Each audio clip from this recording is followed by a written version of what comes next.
إله إلا الله وحده لا شريك له وأشهد أن محمدا عبده ورسوله يا أيها الذين آمنوا اتقوا الله حق تقاته ولا تموتن إلا وأنتم مسلمون يا أيها الناس اتقوا ربكم الذي خلقكم من نفس واحدة وخلق منها زوجها وبث منهما رجالا كثيرا ونساء واتقوا الله الذي تساءلون به والأرحام إن الله كان عليكم رقيبا يا أيها الذين آمنوا اتقوا الله وقولوا قولا سديدا يصلح لكم أعمالكم ويغفر لكم ذنوبكم ومن يطع الله ورسوله فقد فاز فوزا عظيما أما بعد فإن أصدق الحديث كتاب الله وخير الهدي هدي محمد صلى الله عليه وسلم وشر الأمور محدثاتها وكل محدثات بدعة وكل بدعة ضلالة وكل ضلالة في النار اللهم صل وسلم على نبينا محمد وعلى آله وصحبه ومن tabi'ahum بإحسان إلى يوم الدين. Hadirin jamaah Jumat yang dimuliakan Allah, marilah kita selalu bersyukur kepada Allah Subhanahu wa taala atas limpahan nikmat dan karunia-Nya sehingga di siang hari ini di tengah-tengah kesibukan kita Allah masih memberikan kesempatan kepada kita untuk beribadah kepada-Nya, yaitu ibadah salat Jumat berjamaah. Salawat dan salam semoga tercurah kepada junjungan kita Nabi Agung Muhammad sallallahu alaihi wasallam sebagai uswah hasanah teladan yang baik bagi segenap umat manusia. Hadirin jamaah Jumat yang dimuliakan Allah, tidak terasa waktu begitu cepat berlalu. Kita berada di awal tahun Hijriah. Sebagai pergantian tahun, tentunya kita sebagai manusia pada dasar tidak ingin menjadi orang-orang yang rugi. Tentunya pergantian tahun ini, di awal tahun ini adalah suatu momen yang tepat bagi kita untuk mengkaji seberapa besarkah perjalanan hidup kita selama 1 tahun ini. Kita berintrospeksi diri, bermuhasabah. Jangan sampai kita tergolong orang-orang yang rugi, orang-orang yang abai terhadap keadaannya dan upaya-upaya yang dilakukannya. Apakah dia menjadi orang yang beruntung atau dia menjadi orang-orang yang rugi? Maka waktu di awal tahun inilah waktu yang tepat kita untuk berintrospeksi diri, bermuhasabah. Kita berhitung sudah berapa jauhkah langkah kita, sudah berapa banyakkah amalan kita yang kita kumpulkan untuk bekal kita di akhirat nanti. Karena orang yang beruntung di akhirat adalah orang yang memiliki bekal yang cukup, di mana nanti Allah Subhanahu wa taala menghisab kita dan kebaikan-kebaikan kita menjadikan kita berada di tempat yaumil mizan, yaitu dengan timbangan yang berat kebaikan kita, sedangkan timbangan keburukan kita lebih sedikit. Maka kita tergolong orang-orang yang dikategorikan sama dengan orang-orang yang berada di surga. Artinya jika itu mendekati, jangankan sama, mendekati saja sudah kita digolongkan menjadi orang yang beruntung. Siapakah kriteria, apakah orang-orang yang penghuni surga itu? Allah Subhanahu wa taala mengatakan di dalam Al-Qur'an, A'udzubillahi minasyaitonir rajim. Innal muttaqina fi jannati wa uyun. Orang-orang yang bertakwa itu berada di taman-taman surganya Allah yang penuh dengan mata air. Artinya dia berada di tempat surga yang paling indah dan terbaik di sisi Allah Subhanahu wa taala. Siapakah dia?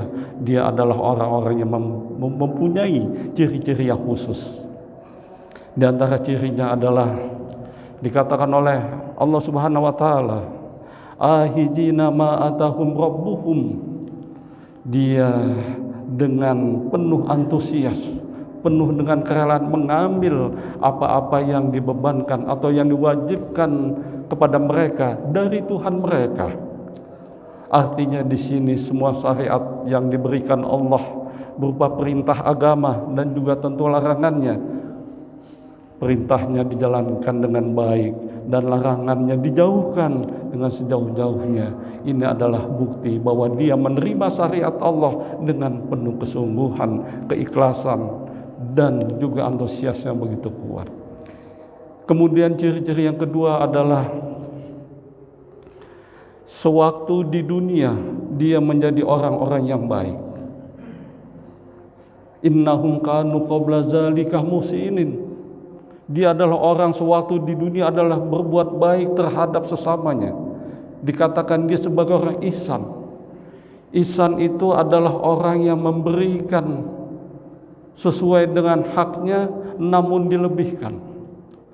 Jika dia memberikan haknya kepada orang lain dengan 10 poin, dia akan memberikannya lebih dari itu, bisa menjadi 12 dan 13 poin.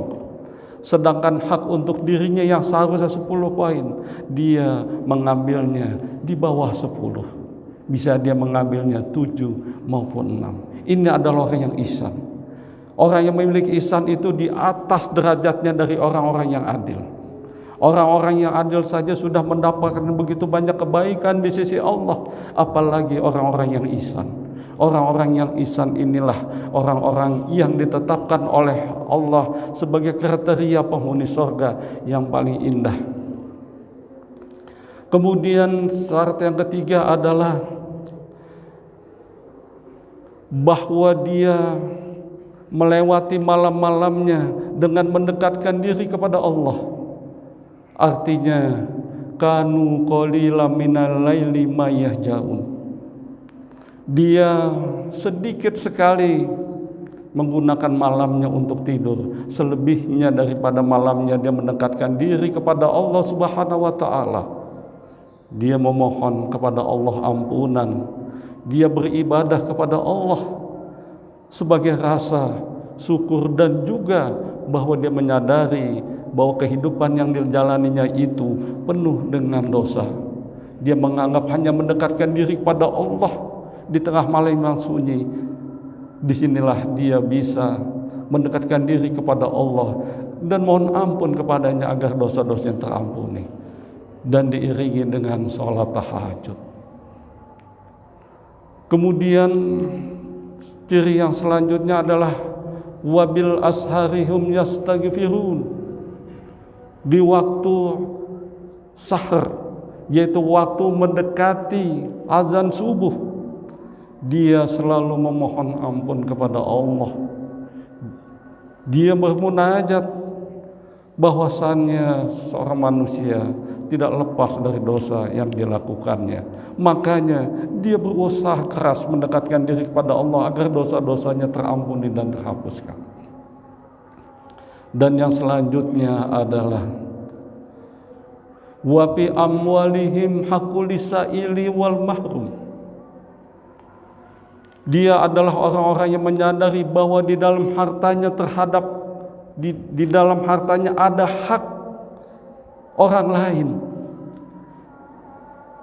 Hak kepada siapa? Kepada haknya adalah orang-orang miskin yang meminta dan orang-orang miskin yang tidak mendapatkan bagian. Artinya seorang yang penghuni surga dia menyadari di dalam harta yang dia dapatkan, setiap rezeki yang dia peroleh, dia menyadari di dalam rezekinya ada hak orang lain, maka dia senantiasa dengan ringannya dia rela mengeluarkan sejumlah uang kepada saudara-saudaranya yang membutuhkan. Bahwa orang-orang yang miskin meminta diberikan, dan bagi orang yang miskin tidak meminta, dia berusaha mencari siapakah orang-orang yang miskin yang di dekatnya atau di daerahnya yang tidak meminta. Di antaranya di dalam hal ini adalah bahwa orang yang meminta tidak saja orang miskin. Jika ada orang yang tidak miskin, dia meminta, maka kita wajib memberikannya, karena di dalam harta kita ada hak orang yang meminta. Nabi SAW mengatakan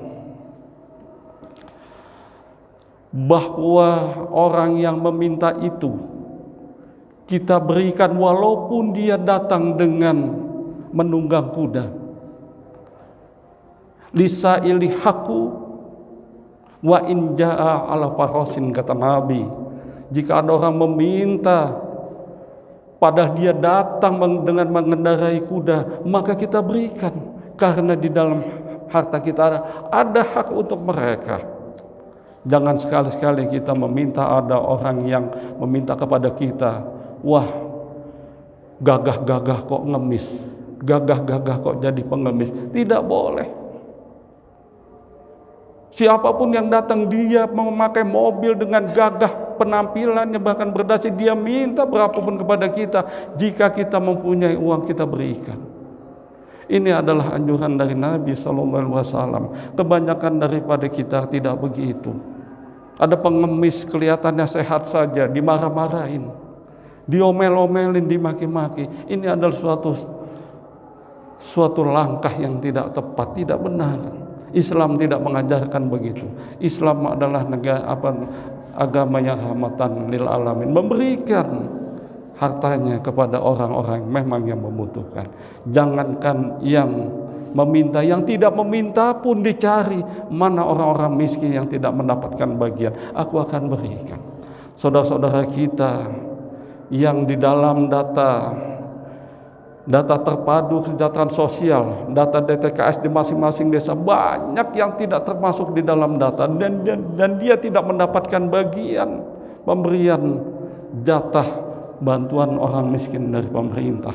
Bahkan orang yang kaya masih banyak yang masuk di dalam data kemiskinan. Orang yang miskin tidak terdata, malah yang kaya terdata menjadi orang miskin.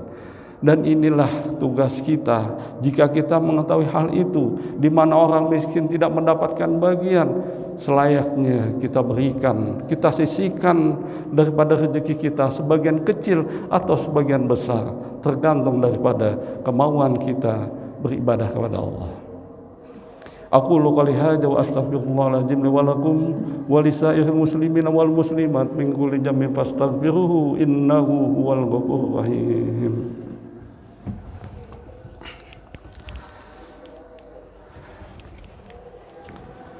Alhamdulillahi rabbil alamin wal akibatu lil muttaqin wal udwana illa 'alal zalimin. Asyhadu an la ilaha illallah al malikul haqqul mubin wa asyhadu anna muhammadan abduhu wa rasuluhu al mab'uts rahmatan lil alamin.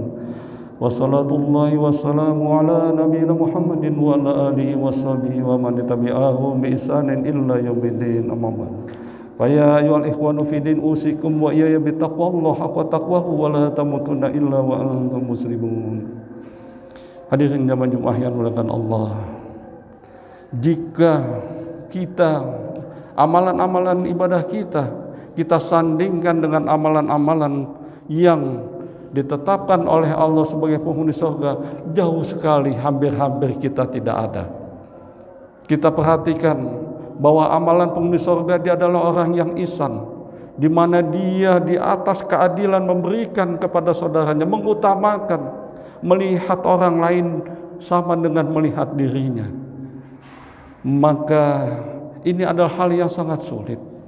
Namun jika kita mau berupaya keras, insya Allah bisa. Begitu juga dengan sholat malam, tidak gampang sholat malam. Jika kita berupaya, insya Allah itu bisa. Dan juga memohon ampun kepada Allah, kebanyakan dari kita, Nabi setiap hari, setiap malam memohon kepada Allah ampunan, 100 kali beristighfar kepada Allah. Kita yang begitu banyak dosa dan banyak luputnya, belum tentu kita sebanyak 100 kali memohon ampun kepada Allah. Hadirin yang dimuliakan Allah, di khutbah yang kedua ini kita mohon kepada Allah agar Allah Subhanahu wa taala memberikan kekuatan iman dan takwa kita, agar kita ditempatkan menjadi orang-orang yang beruntung, orang-orang yang selalu dapat memanfaatkan waktu secara maksimal untuk mengumpulkan amalan-amalan baik kita sebagai bekal di kehidupan akhirat nanti. Alhamdulillahirabbil alamin wassalatu wassalamu ala nabiyina Muhammadin wa ala alihi washabbihi wa man tabi'ahum bi ihsanin illa yaumiddin. Allahumma ighfir lil muslimina wal muslimat wal mu'minina wal mu'minat al ahya'i minhum wal amwat. Rabbana ighfir lana wa li ikhwanina alladziina sabaquna bil iman wa la taj'al fi qulubina ghillan lil ladziina amanu rabbana innaka ra'ufur rahim. Allahumma inna nas'aluka hubbaka wa hubba ma yuhibbuka wa hubba ma liqarribuna ila hubbik Allahumma asin akibatana bil umri kuliha wa ajirna min hidzid dunya wa ajabil akhirah.